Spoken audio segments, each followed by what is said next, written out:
សួស្តីពុកម៉ែបងប្អូនថ្ងៃហ្នឹងគឺយើងមកជួបជាមួយនឹងម៉ូតសក់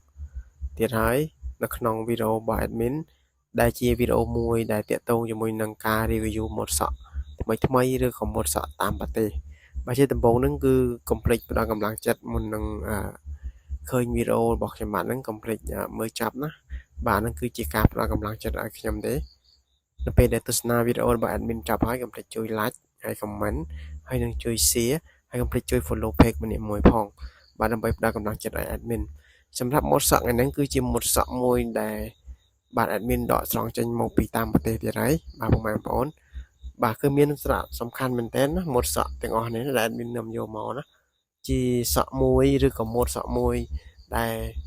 យើងមើលទៅគឺយើងអាចបានន័យថាយើងមើលទៅគឺយើងអាចយកអ្វីដែលថ្មីឬក៏បទពិសោធន៍ដែលថ្មីដែលយើងអត់ធ្លាប់មានឬក៏តិចនិចដែលថ្មីតិចនិចដែលល្អដែលយើងអត់ធ្លាប់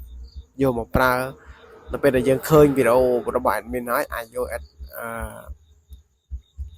បាទសូមអធិស្ឋានបាទនិយាយជាមិត្តអាចយកវាមកប្រើបាន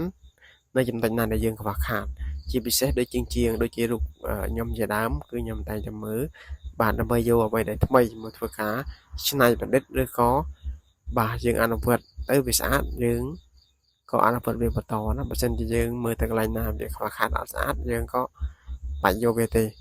ហ្នឹងហើយវីដេអូគឺអត់មានអីទេយើងគ្រាន់តែយកមក review សម្រាប់ចែកចាយឲ្យពុកម៉ែបងប្អូនក៏ទស្សនាហើយនឹងបានស្គាល់ទម្រង់សក់នឹងឯងអូខេឥឡូវយើងតាមដានជាមួយនឹងខ្ញុំបាទទាំងអស់គ្នាបាទនៅក្នុងវីដេអូរបស់ខ្ញុំបាទនៅក្នុងការ review នេះណានៅក្នុង page របស់ខ្ញុំបាទផ្ទាល់តែម្ដង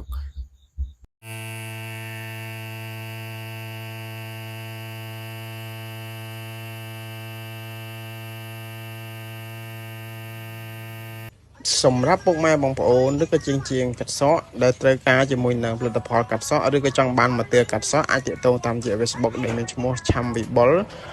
បាទឬក៏លេខទូរស័ព្ទដែលមានដាក់នៅខាងក្នុងវីដេអូ066 93 98 19បាទគឺមានការ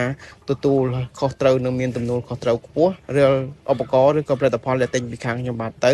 គឺមានការធានាត្រឹមត្រូវបាទសម្រាប់ពុកម៉ែបងប្អូនដែលចាប់អារម្មណ៍កុំភ្លេចទាក់ទងតាមរយៈលេខទូរស័ព្ទ066 93 98 19បាទ